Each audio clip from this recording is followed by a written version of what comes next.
Are you the sole UX designer on your team? Is your research team stretched thin? Do you need feedback like right now? Hey, my name is Savannah. I'm a user experience designer, and in my career, I not only have designed, but I've kind of had to learn some user research skills as well. I've also trained UX designers on developing some basic fundamental research skills. First off, it's really good for your career. It makes you very versatile, so the number of potential places to work at kind of open up once you learn some research skills. Also, when you're doing your own research, there's less back and forth needed, and also really helps to iterate fast. Mega thank you to Piper Warnholt and Kiani Spearman for teaching me very early in my career how to actually conduct user research. All right, so step number 1 is to review all of your requirements and just start whiteboarding the process. You want to do this step to kind of visualize the flow, but also while you're visualizing this flow, questions are naturally going to come up. What data do we have access to? When does the user actually open this app? Like, what prompts them to open this? I don't know about you, but I'm a very visual person. So as I whiteboard, questions will emerge, and I like to collect all those questions in one place. Step number 2 is figuring out what you want to validate. Are you doing generative early discovery? Are you validating the usability? Or are you actually validating like the user's flows on your application? If you're just trying to validate the usability of certain UI elements, this is probably the easiest one to pull together. By this, I mean you are literally validating whether or not the element itself is usable, which means it should be content agnostic. I have a really popular article over at I have a really popular article over at UX Design Collective that I wrote with Ada Rafalowit. And what we did was we were trying to create a reusable data table for the company design system. We were just testing usability, not the content itself. We wanted to know, like, do people understand how to actually edit a piece of data in the data table? Do people know how to delete a row from this table? Because these basic usability goals weren't really tied to the content, we decided in order to get that validation quickly and kind of open the door for usability testing, we made it content agnostic. Now that's really helpful if you are trying to test just the usability of the interface element. However, if you're trying to actually validate a task, that might require a little bit more work. So at Honeywell, I was building an engine diagnostics tool for the aerospace team. And in order to troubleshoot these engine issues, I really needed to validate whether or not the way I designed the interface would help the technicians kind of go through the process of troubleshooting that engine. Not very content agnostic. Now this takes a little bit more work because I do need to recruit very specific types of users. Another thing is I've learned that when you test a specific task like that, you cannot get away with lorem ipsum. I had to actually go into some like sample files and like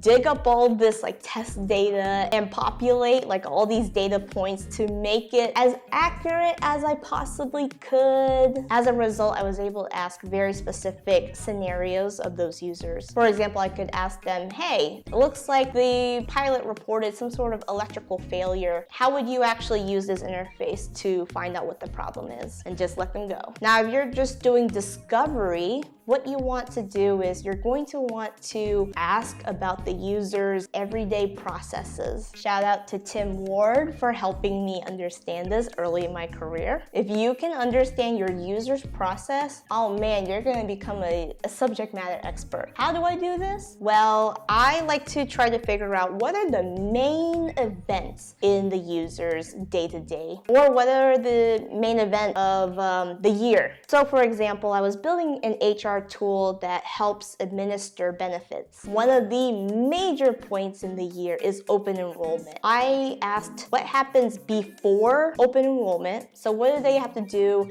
to prepare for it? A lot of that was talking to health vendors and getting contracts set up and getting a picture of like who already has health insurance, who doesn't. And then what happens during this event? What are some of the pain points in that process? What are the objectives of this event? event. And then finally, what happens after? How do you actually process all this? What happens if someone didn't enroll in their benefits in the allotted time? And then what happens when employees have life events like getting married or having a child? How does that affect their enrollment? So step number 3 is once you understand what type of insights you're trying to look for, write down your user testing goals. I feel like people just kind of like jump into prototyping, and like without these goals, you're gonna end up building way more than you need to. You might not actually get the answer you're looking for. So these user testing goals are going to form the basis for the questions in the user testing script. And as you're building the script, take a note of what screens need to be designed and implemented into the clickable prototype. Step number 4,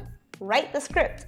This is where a little guidance from user research would help. Now, this is a lot harder if you are the only UX person. You can't really bounce ideas off anyone else. But look up like examples of good versus bad questions. For example, if I'm trying to test out to see if the data on the screen is actually useful, a bad question might be, oh, the information you see in front of you, is that useful? Instead, maybe a more effective way to ask that question would be the data on the screen. What would you do with this information? Or even better, the data on the screen.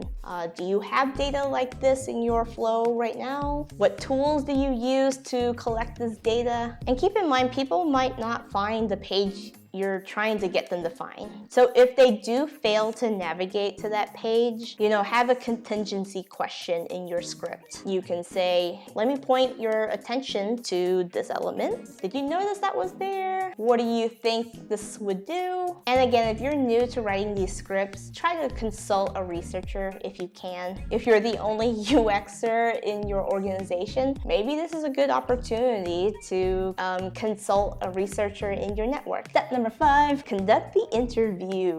You're gonna get a lot of people who are going to ask questions. Did I do this right? Well, what happens if I click here? Feel free to turn it back on them. So for example, if your user asks, did I do it right? You might turn it around and ask, well, do you think you did something? What do you think happened? People are used to when you ask a question, there's a right and a wrong answer. So you'll get a lot of people who are asking you to see if they were correct. I always just answer, what's your expectation? While you're conducting the interview, make sure you have someone who's going to take notes. I've had to take my own notes before during a user interview, and it sucks. Shout out to Lauren Lindeen for this next tip. When you're taking notes, mark the actual questions as pass or fail. So for example, if the question was, let's say you need help, where would you go? If the user was able to find it, that's a pass. And the reason why you want to do this binary pass-fail is at the end of the testing, it's way easier to quantify. Step number 6 is extract your findings. I will say from experience, don't wait. Do it while it's fresh in your head. I also like to star things we need to change. I like to highlight some major insights that came about from the user testing, especially insights that you would not have found any other way. I like to circle findings that maybe contradicted our early assumptions. And pay attention, are there any archetypes that you are observing? Any patterns that are emerging as you conduct the user testing? From here, you can form personas. You can make observation based on like their job title or their role. And also there is a diminishing return on user testing. So recently I worked on a usability testing project where we had 10 sessions lined up. The first 5, there were some things that just passed, like they were validated. It's not gonna really change anything to hear a 6th yes. Found another opportunity to maybe test something else with the other 5 users. That's one way you can fight the diminishing returns and maybe get more usage out of the testing sessions that you were able to wrangle together. And then finally, step number 7, the debrief. I like to just invite as many people as possible to my debrief. I'm talking UX, product, engineering, definitely 100% try to get engineering in the room. They get so heads down in developing the product that I think it's very profound to have them see exactly how the users use the things they build. In fact, I would go even farther to say if you can include dev in the actual user research sessions, do. I had the privilege of visiting some private jet hangars as part of an aerospace user research project. And luckily, my product owner, Jamie McAtee, and I were on the same page. We brought engineers along. And at first, the engineers were kind of resistant, like, why do we have to go? Isn't this distracting me from coding? I don't understand what value I bring. But it completely expanded their perspective on the project. And sometimes if a developer can actually see the surrounding and how these users do their work, engineers can come up with pretty damn good ideas too. As a result, a couple weeks later, as I was whiteboarding with some developers, I saw two developers argue with each other, and one of the developers, shout out to Kenning Ren, told the other engineer, "You gotta think about the user." It was like music to my ears. Another thing I like to do with Debrief is I record it. And then that way, if the product team recruits new designers or new product or engineers onto the team, and they have something to reference right away, trust me, it'll save you a lot of time. Anyways, there you have it. 7 easy steps to being a researcher. Speaking of debriefs, if you are having trouble with a difficult stakeholder, I have a video for you. Check out my talk on how to present to difficult stakeholders. And if you have any questions, please drop a comment. Feel free to subscribe. Thanks for watching.